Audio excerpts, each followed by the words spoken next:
Hello and welcome to my channel. We are going to introduce mini mock test for JKPSC Assistant Registrar Cooperative Society Exam. Subject wise mock test provide करवाए जाएंगे आपको। आज का जो हमारा test रहने वाला है जी कोऑपरेटिव के ऊपर है। सो इन टेस्ट से आप अपनी प्रिपरेशन को एनालाइज कर सकते हैं।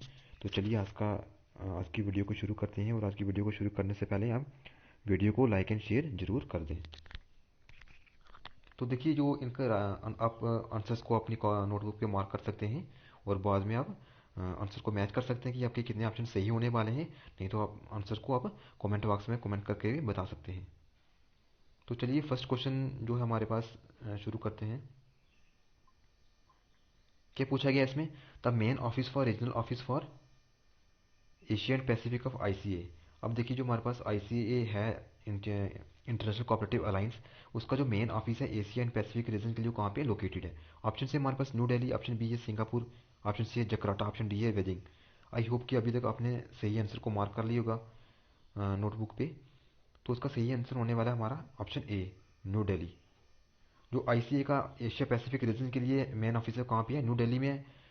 सो option A will be our right answer. अब देखिए जो न्यू दिल्ली में इसका जो ऑफिस स्टैब्लिश हुआ था, कब हुआ था?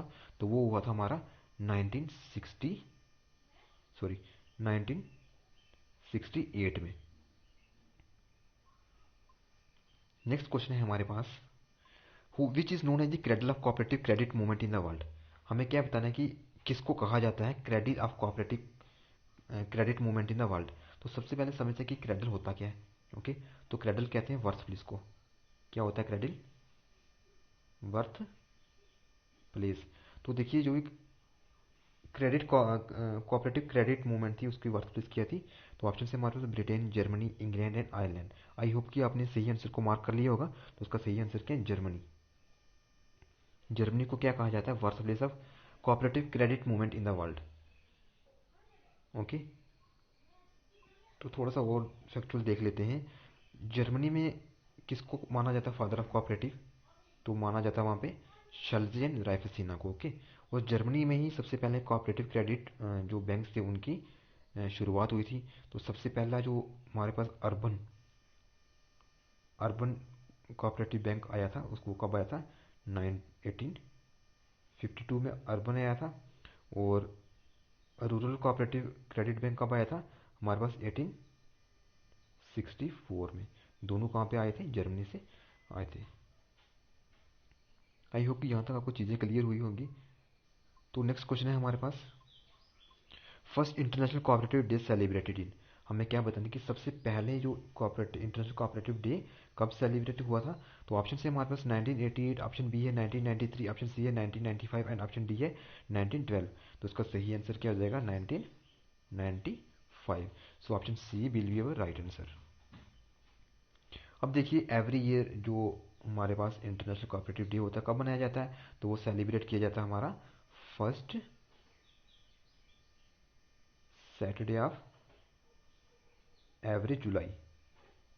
जुलाई का जो फर्स्ट सैटरडे होता है उस दिन क्या बनाया जाता है? हमारा इंटरनेशनल कोऑपरेटिव डे सेलिब्रेट किया जाता है। तो नेक्स्ट क्वेश्चन है हमारे पास,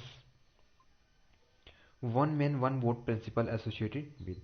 जो one man one vote principle किसके साथ रिलेटेड है? ऑप्शन ए है हमारे पास मैकलगन कमेटी, ऑप्शन बी है royal commission on agriculture, option C है मेहता कमेटी, ऑप्शन डी है कमेटी ऑन कोऑपरेटिव प्लानिंग। तो जो one man one vote principle था वो हमारा किसके साथ रिलेटेड था? तो वो रिलेटेड था हमारा मैकलगन कमेटी के साथ रिलेटेड था। सो option A will be your right answer. तो अब देखिए जो मैकलेगन कमेटी थी ये कब फॉर्म हुई थी? तो ये फॉर्म हुई थी हमारे पास 1914 में ये फॉर्म हुई थी। और जो उसकी रिपोर्ट आई थी बन के, तो रिपोर्ट कब आई थी इसकी? 1915 में।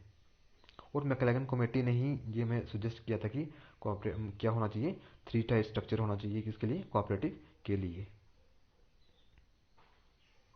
नेक्स्ट क्वेश्चन है हमारे पास, which committee recommend to establish cooperative rehab and development fund. Cooperative rehab और डेवलपमेंट फंड को इस्टेब्लिश करने के लिए कौन सी कमेटी ने रिकमेंडेशन दी थी? ऑप्शन ए है हमारे पास R J Saraiya committee, option B है गडगिल कमेटी, ऑप्शन सी है Kapoor committee and option D है महत्ता कमेटी। तो उसका सही आंसर क्या हो जाएगा? Option C, Kapur committee. तो कपूर कमेटी कब फॉर्म हुई थी? तो ये हमारी फॉर्म हुई थी 2000 में। Okay, so option C will be your right answer. Next question है हमारे पास, international cooperative banking alliance setup in. क्या बताना है कि जो ICBA है, इंटरनेशनल कोऑपरेटिव बैंकिंग अलायंस है ये, तो ये कब सेटअप हुआ था? ऑप्शन ए है हमारे पास 1915, ऑप्शन बी है 1920, ऑप्शन सी है 1922, ऑप्शन डी है 1937। आई होप कि अभी तक आपने सही आंसर को मार्क कर लिया होगा। तो उसका सही आंसर क्या है? ऑप्शन सी, 1922 में ICBA इस्टेब्लिश हुआ था। तो अब देखते हैं कि इसका हेडक्वार्टर कहाँ पे है। तो इसका हेडक्वार्टर हमारा वाशिंगटन DC में। कहाँ पे इसका हेडक्वार्टर? वाशिंगटन DC में। और इसके अभी जो प्रेजेंटली जो चीफ या CEO जिसे बोलते हैं, तो वो कौन है? तो वो है हमारे टिम टॉमी ओथिके जैमर मैन। So option C will be your right answer. Next question है हमारे पास, first marketing cooperative was organized as in the former Bombay province in 1915। क्या बताना है हमें, जो सबसे पहले जो मार्केटिंग कोऑपरेटिव जो इस्टेब्लिश हुई थी, कहाँ पे हुई थी वो? कब हुई थी? 1915 में हुई थी। कहाँ पे हुई थी? बॉम्बे प्रोविंस में हुई थी, पर कौन सी एग्जैक्ट जगह पे हुई थी वो बताना है हमें। ऑप्शन है हमारे पास हुबली, ऑप्शन बी है थाने, ऑप्शन सी है पुणे एंड ऑप्शन डी है कल्याण। तो उसका सही आंसर क्या हो जाएगा? Option A, Hubli. So option A will be your right answer. Next question है हमारे पास, the national cooperative development corporation was establish in, setup in. जो हमारे पास NCDC था वो कब सेटअप हुआ था? तो ऑप्शन है हमारे पास 1963, ऑप्शन बी है 1962, ऑप्शन सी है 1960, ऑप्शन डी है 1961। आई होप कि अभी तक आपने सही आंसर को मार्क कर लिया होगा। तो उसका सही आंसर क्या है? 1963। Option A will be your right answer.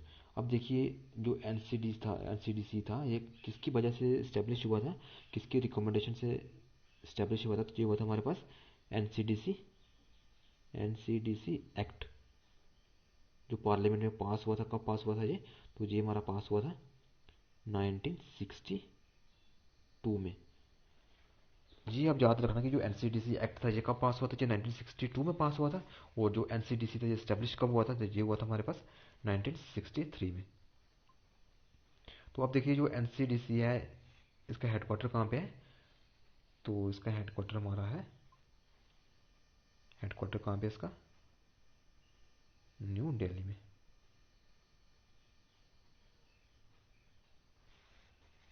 I hope कि यहाँ तक आपको चीज़ें समझ में आ रही होंगी। अगर चीज़ें समझ में आ रही हैं तो प्लीज़ वीडियो को लाइक जरूर कर दें। नेक्स्ट क्वेश्चन है हमारे पास, the creation of national dairy development board in dash was a major setup towards organization of dairying cooperative lines. अब देखिए, सिंपली इस क्वेश्चन में बताना ये है कि जो हमारे पास नेशनल डेवलपमेंट डेयरी प्रोग्राम है वो कब इस्टेब्लिश हुआ था? तो ऑप्शन है हमारे पास 1962, ऑप्शन बी है 1963, ऑप्शन सी है 1965, ऑप्शन डी है 1969। तो जो हमारे पास NDDB था, नेशनल डेयरी डेवलपमेंट बोर्ड था, वो कब इस्टेब्लिश हुआ था? तो वो हुआ था हमारा 1965 में। So option C will be your right answer. अब देखिए, एक इंपॉर्टेंट क्वेश्चन है जो हर बार एग्जाम में पूछा जाता है कि जो ऑपरेशन फ्लड प्रोग्राम है जो रिलेटेड है किससे? डेयरी प्रोडक्ट से, वो किसने लॉन्च किया था, किसने इस्टेब्लिश किया था? ओके, तो उसका सही आंसर क्या हो जाएगा? NDDB ने ही नेशनल सॉरी फ्लड प्रोग्राम को लॉन्च किया था। कब किया था? तो ये किया था हमारा 1 जुलाई 1970 में इम्प्लीमेंट किया गया था। और जो कितने स्टेजेस में इसको इम्प्लीमेंट किया गया था? 3 स्टेजेस में। तो नेक्स्ट क्वेश्चन है हमारे पास, NCCT स्टैंड फॉर, हमें क्या बताना है? सिंपली जो NCCT है इसकी फुल फॉर्म बतानी है। ऑप्शन ए है हमारे पास national centre for cooperative training, option B है national council for cooperative training, option C है national council for cooperation and training, option D है national centre and council for cooperative training. तो उसका सही answer क्या हो जाएगा? Option B. NCCT क्या है? National council for cooperative training. जिसका हेडक्वार्टर कहाँ पे है? तो इसका हेडक्वार्टर है हमारा न्यू दिल्ली में। और जो हमारा NCCT है ये कितने स्टेजेस पे काम करता है, कितने टायर्स पे काम करता है? जो इसपे 3 टायर्स पे काम करता है। तो सेंट्रल लेवल पे इसमें इसका कौन सा टायर है? वेमिकॉम है जिसका हेडक्वार्टर कहाँ पे, पुणे में है। और मिडिल लेवल पे कौन काम करता है, आईसीएम। और जो लास्ट लेवल पे है, जो डिस्ट्रिक्ट लेवल पे काम कौन सा करता है, तो उसके सब coordinate. So option B will be right answer. Next question है, which committee is known as joint committee on revitalization support credit cooperative structure. कौन सी कमेटी है जिसको कहा जाता है joint committee on revitalization and support to credit cooperative structure. तो option से हमारे पास BK Patel committee, option B है स्वामीनाथन कमेटी, ऑप्शन सी है Vaidyanathan committee and option D है एनडीसी। तो उसका सही आंसर क्या हो जाएगा, विक्की पटेल कमेटी। कब बनी थी ये, 2001 में ये फॉर्म हुई थी। So option A will be your right answer. Next question है, who is the father of cooperative movement in England. Simple question है, काफी बार पूछा भी जाता है एग्जाम में कि father of cooperative movement in England किसको कहा जाता है। ओके, तो ऑप्शन से हमारे पास रॉबर्ट ऑन, ऑप्शन बी है विलियम किंग, ऑप्शन सी है हडसन कैली, ऑप्शन डी है हॉरेस प्लैंकनर। तो उसका सही आंसर क्या हो जाएगा हमारे पास, ऑप्शन ए, रॉबर्ट ऑन को क्या कहा जाता है, father of cooperative in England कहा जाता है। तो ये क्या थे, तो ये थे एक कॉटन ट्रेडर थे, कॉटन ट्रेडर थे। और इनका एक अपना एक कोऑपरेटिव स्टोर भी था, किस नाम से था वो था New Lanark. Okay, so option A will be your right answer. Next question है हमारे पास, the international cooperative alliance revise the cooperative principles for the third time in its Manchester congress. हमें क्या बताना है कि जो इंटरनेशनल कोऑपरेटिव अलायंस है उसने अपने प्रिंसिपल्स को थर्ड टाइम रिवाइज किया था, कब किया था। तो ऑप्शन ए है हमारे पास 1964, ऑप्शन बी है 1995, ऑप्शन सी है 1934, ऑप्शन डी है 1994। आई होप कि अभी तक आपने सही आंसर मार्क कर लिया होगा, और काफ़ी इंपॉर्टेंट क्वेश्चन है ये। तो उसका सही आंसर क्या है, 1995। तो देखिए फर्स्ट टाइम जो आईसी ने अपने प्रिंसिपल रिवाइज किए थे वो कब किए थे, 1937 में किए थे। सेकेंड टाइम कब किए थे, 1966 में किए थे। और थर्ड टाइम कब किए थे, 1995 में। ओके, तो जो थर्ड टाइम जो प्रिंसिपल रिवाइज किए गए थे 1995 में, तो उसकी जो कमेटी कब बनी थी, तो उसकी कमेटी बनी थी 1992 में। कमेटी बनाई गई थी, कहाँ पे बनाई गई थी, टोक्यो में। और जो कमेटी बनाई गई थी इसने अपनी रिपोर्ट कब सबमिट की थी, तो रिपोर्ट से सबमिट की थी 1994 इंग्लैंड में। और फाइनली 1995 में जो असेंबली थी आईसीए की उसने एक्सेप्ट किए थे 7 प्रिंसिपल्स को। वो कहाँ पे बने थे जी, तो ये भी काफ़ी बार पूछा जाता है कि जो आईसीए के 1995 प्रिंसिपल है कहाँ पे फॉर्म हुए थे, तो ये बने थे मैनचेस्टर में। आई होप कि आपको जहाँ तक चीज़ें क्लियर हुई होंगी। So option B will your right answer. Next question है हमारे पास, in India cooperative week will be celebrated in the month of. India में कोऑपरेटिव वीक कब सेलिब्रेट किया जाता है, ऑप्शन ए है जनवरी, ऑप्शन बी है जुलाई, ऑप्शन सी है नवंबर, ऑप्शन डी है अक्टूबर। तो कब किया जाता है कोऑपरेटिव वीक सेलिब्रेट, तो कोऑपरेटिव वीक सेलिब्रेट किया जाता है हमारा नवंबर में। कितने नवंबर को सेलिब्रेट किया जाता है, तो ये किया जाता है 14 to 20 November. So option C will your right answer. Next question है हमारे पास, the cooperator is a journal published by NCUI. अब देखिए जो ये कोऑपरेटर है ये एक जर्नल है, कौन पब्लिश करता है, national cooperative union of India. तो हमें सिंपली बताना चाहिए कि ये मंथली जर्नल है, क्वार्टरली या एनुअली या हाफ ईयरली है। तो उसका सही आंसर क्या हो जाएगा जी, मंथली जर्नल है। अब देखिए जो एनसीयूआई है ये 2 मंथली जर्नल पब्लिश करती है, एक क्या द कोऑपरेटिव और सेकंड कौन सा है, सेकंड है इंडियन